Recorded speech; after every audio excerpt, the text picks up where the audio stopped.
स्वागत है आपका हमारे YouTube चैनल गुरुकुल भिंड में। और आज हम पढ़ेंगे पावलाव का क्लासिकल अनुबंधन सिद्धांत या पावलाव क्लासिकल कंडीशनिंग थ्योरी। ठीक है, तो दोस्तों हम इसको बिल्कुल ही सरल तरीके से पढ़ेंगे, आपकी रोजमर्रा की घटनाओं से जोड़ते हुए पढ़ेंगे। आपको दोबारा पढ़ने की जरूरत ही नहीं पड़ेगी, ठीक है ना। सिर्फ आप एक बार वीडियो देख लीजिए और आप ये अच्छे तरीके से जानते हैं कि सिद्धांत जो है, सिद्धांत बाल विकास के आधार है। सिद्धांत हम पढ़ते रहेंगे तो बहुत सारे क्वेश्चंस गारंटी के साथ प्रत्येक सिद्धांत से क्वेश्चन बनता है, ठीक है ना। आप पेपर उठा के देख लीजिए।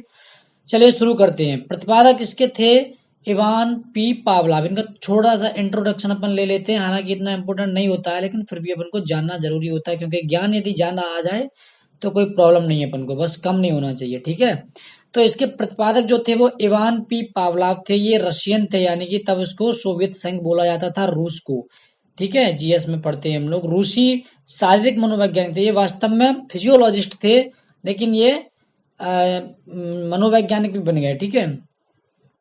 देखिए, अब मैंने आपको थॉर्नडाइक का प्रयोग पढ़ाया था। थॉर्नडाइक ने किस पे प्रयोग किया था? बिल्ली पर। आपने अगर वीडियो नहीं देखा है तो आप चैनल पर जाके प्लेलिस्ट में देख सकते हैं, ठीक है ना।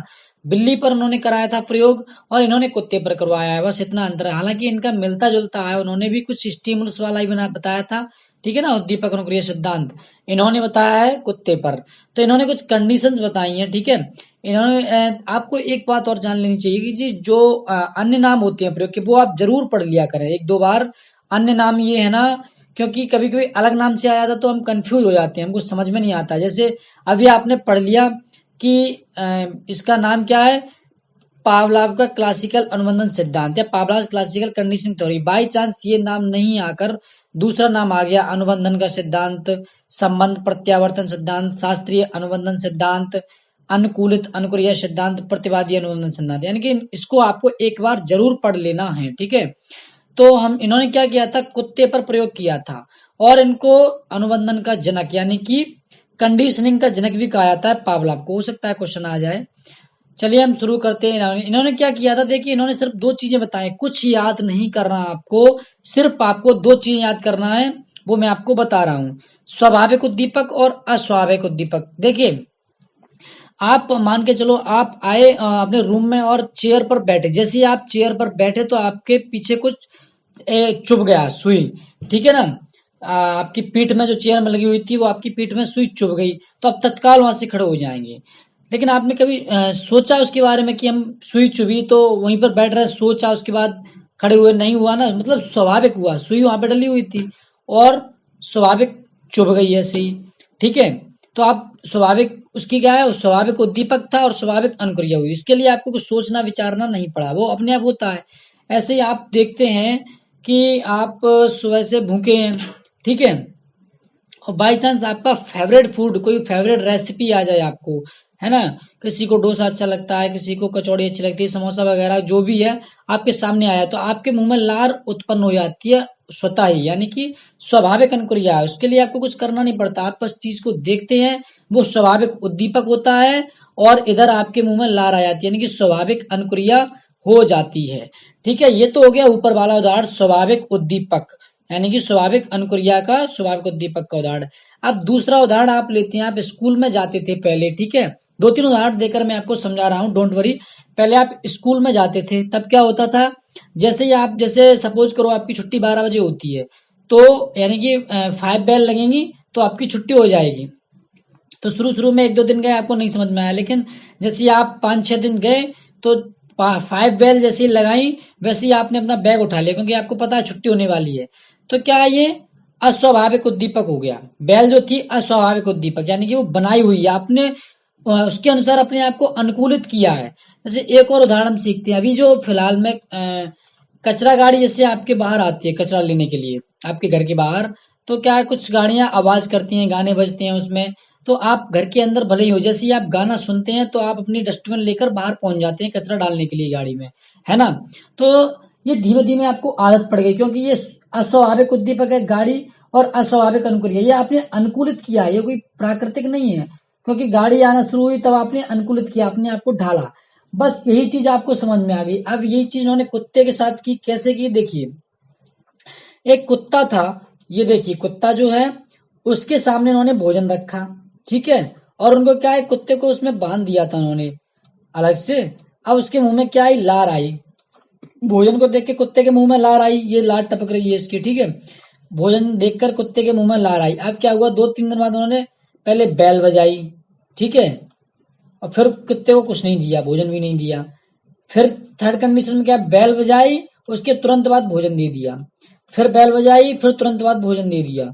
फिर बैल बजाई, फिर तुरंत बाद भोजन दे दिया। यानी कि जिस प्रकार आपने अपने आप को ढाला था, 5 बैल लगने के बाद आप तुरंत बैग उठा लेते हो, कचरा गाड़ी की आवाज सुनकर आप तुरंत अपना डस्टबिन लेकर बाहर आ जाते हो, ठीक उसी प्रकार उसने बैल की आवाज सुनी और उसे लगा कि अब खाना आने वाला है, तो उसकी लात टपकने लगी, यानी कि उसने अपने आप को ढाल लिया। अब कुछ दिन बाद क्या है, भले ही भोजन मिले ना मिले, लेकिन जैसे ही बैल बजेगी तो वो उसकी लार टपकने लगेगी, यानी कि वो अनुकूलित हो गया उसके अनुसार, है ना। अब आपकी छुट्टी भले ही 12 बजे ना हो, लेकिन 5 बैल लगेंगी तो आपको समझ में आ जाएगा कि छुट्टी होने वाली है, आप तुरंत से बैग उठा लेंगे, ठीक है। तो यही चीज है, इसमें कुछ समझने वाली बात नहीं है, इसमें सिर्फ आपको 2-3 चीजें इंपोर्टेंट रखनी है, ठीक है।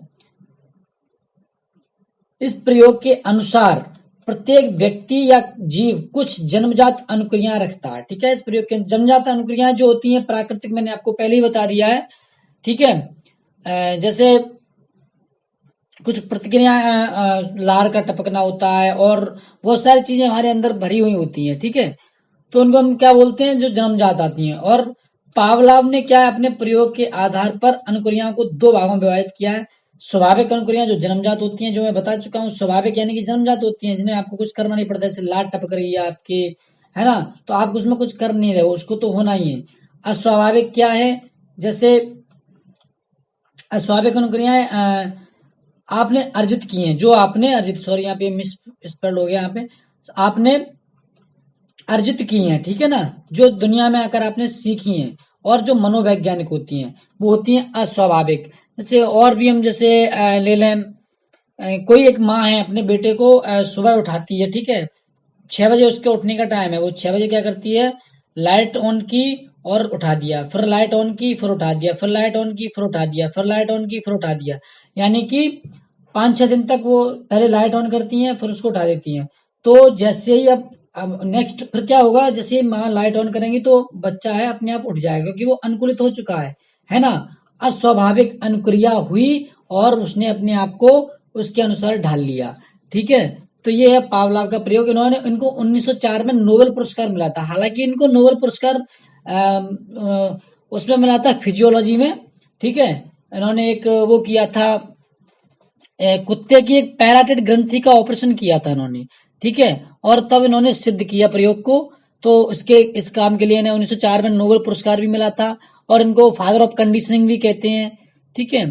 तो ये छोटा सा प्रयोग था, आपको कैसा लगा। आपको ज्यादा पढ़ने की जरूरत नहीं है, क्वेश्चन यहीं से बनेंगे, आप देख लेना, कुछ भी बस नाम बदल के आ सकते हैं, प्रयोग किसने क्या किया था मैं क्वेश्चन वाली क्लास में आपको बता दूंगा, जैसे हर तरीके से बताता हूँ, क्वेश्चन वाली क्लास भी आप देख लीजिए।